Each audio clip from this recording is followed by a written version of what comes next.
Good day mga ka-Fixit! Iba't ibang paraan ng pagpapalit ng kambyo sa manual transmission na sasakyan.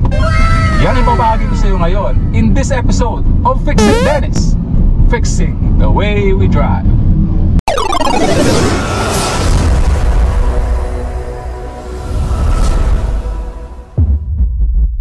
Nandito tayo ngayon sa service road at ipapahagi ko sa iyo iba't ibang paraan ng pagpapalit ng kambyo sa manual transmission na sasakyan. Meron po akong tatlong method na i-share sa inyo, no? Ipapakita ko po sa inyo yan in an actual driving scenario at sabihin ko rin po sa inyo ano yung mga disadvantages ng mga methods na ito and what method I prefer when I am driving mga ka-Fixit.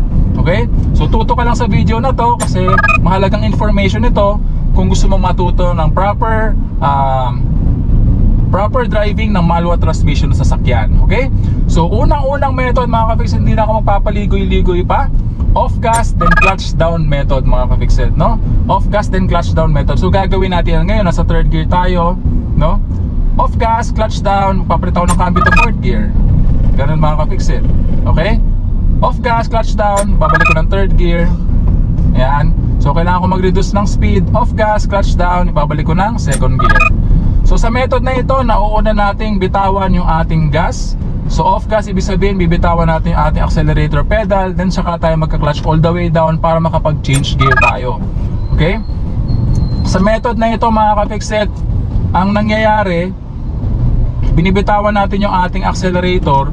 So ibig sabihin naka-engage pa yung gear, no, sa ating transmission papunta sa ating wheels, sa ating engine. So ibig sabihin, as long as hindi natin pinipress yung ating clutch all the way down, naka-engage po yung engine into the transmission. So kung malakas yung engine brake ng iyong sasakyan, makakaramdam ka ng certain sensation kapag nagpapalit ka ng cambio, yung para bang mapapaabante ka ng konting ganon, no? Mapapa-kangaroo effect ka. So yun yung disadvantage sa method na ito. Okay? So fortunately itong sasakyan na to, Mitsubishi Mirage 2014 model GLX. So hindi naman ganun kalakas yung engine brake nito. Kaya kapag nagpapalit ako ng gear dun sa ginagawa kong method na yon, no, off gas then clutch down, hindi naman ganun kalakas yung engine brake. So actually depende rin yan sa kasalukuyang gear na naka-engage sa iyong transmission.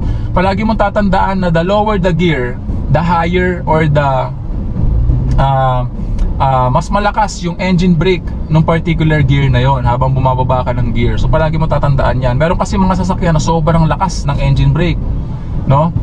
Kaya yung iba hindi ginagawa itong method na ito. Ang second method sa pagpapalit ng cambio is clutch down then off gas method. So ito naman yung method na kung saan ika-clutch muna natin all the way down bago na tayo mag-off gas, bago tayo magpalit ng cambio. So nauuna yung clutch mga ka-Fixit. Parang ganito, clutch down, off gas, second gear. Okay?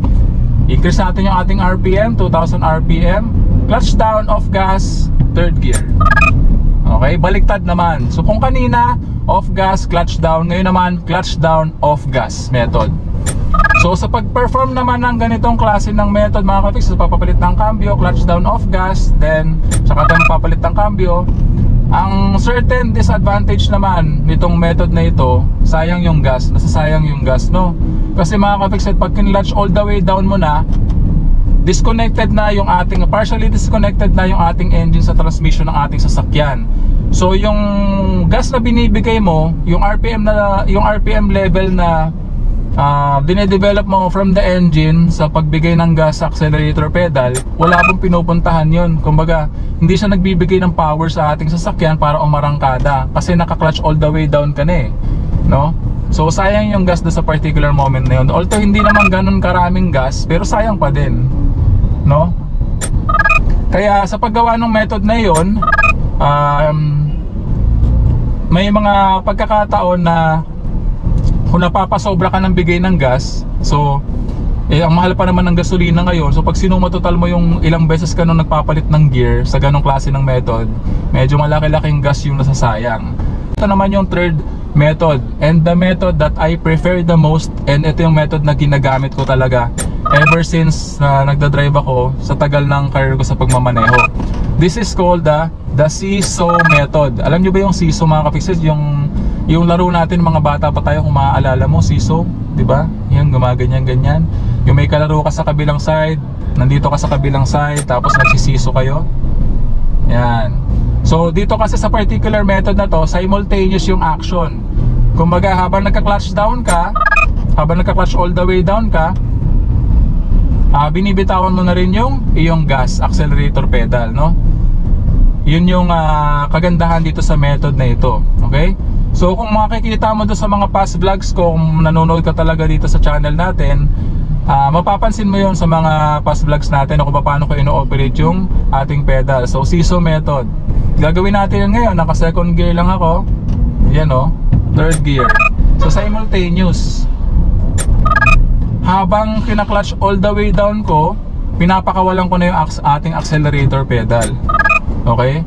Ganon din actually sa pagtimpla ng clutch and accelerator pedal kapag tayo ay umaarangkada. So gagawin natin yan ngayon. Medyo ma-traffic lang. Yan, clutch all the way down, first gear. Yan, seesaw method.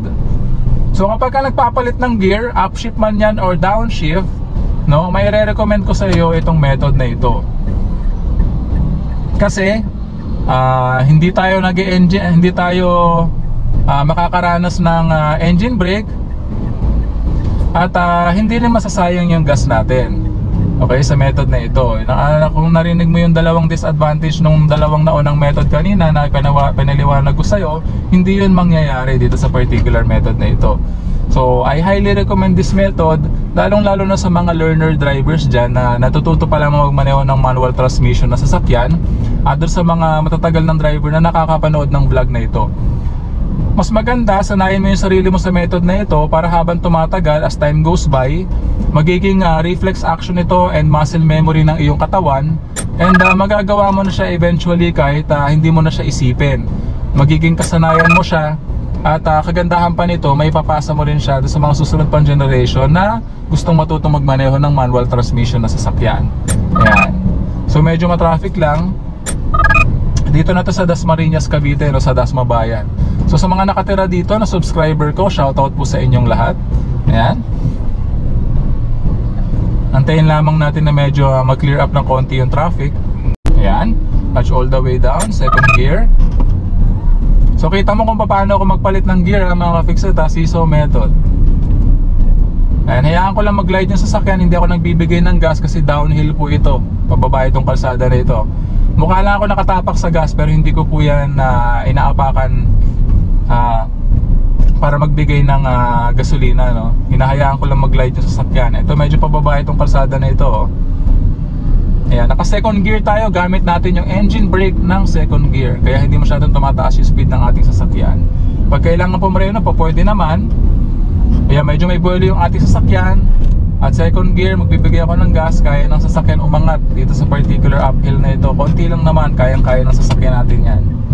So kakanan ako dito. Sa mga gusto makapanood ng aking video sa downhill starts, paano mag downhill start, meron akong video na ginawa para dyan. At maglalagay ako ng link ng video na yun sa upper right portion ng video natin sa description below para mapanood mo. Ayan, papasok tayo sa highway na ito. At ipapakita ko sa iyo yung upshifting natin na kung saan ipe-perform natin yung seesaw method na sinasabi ko, mga ka-fixit.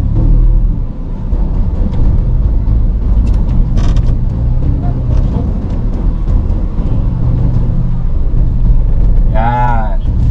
So first gear tayo, 2000 RPM, clutch all the way down, second gear. Ayan. 2000 RPM, clutch all the way down, third gear. Kita mo naman, habang kina-clutch all the way down ko, pinapakawalan ko na yung ating accelerator pedal. Simultaneous po yan, mga ka-fixit. Halos seamless yung action, wala kang mapapansin na delay. Okay? So ganun lang, very simple, seesaw method. Okay, mga ka-fixit? At palaging tatandaan na walang sino man ang pinanganak na magaling. Kailangan natin ng sapat na panahon at pagsasanay upang maging magaling tayo sa anumang bagay. And that concludes our episode for the day. I do hope na sana may natutunan ka sa video episode natin ngayong araw. So kung hindi ka pa subscriber ng channel ko, please consider subscribing. Please like, leave a comment, and share my videos para makatulong din po sa iba. Panoorin nyo rin po yung mga Facebook Reels natin. Araw-araw po tayo nag-upload at sana supportahan nyo rin po ako sa journey na yan, mga ka-fixit. Once again, I'm Dennis of Fix It Dennis, fixing the way we drive.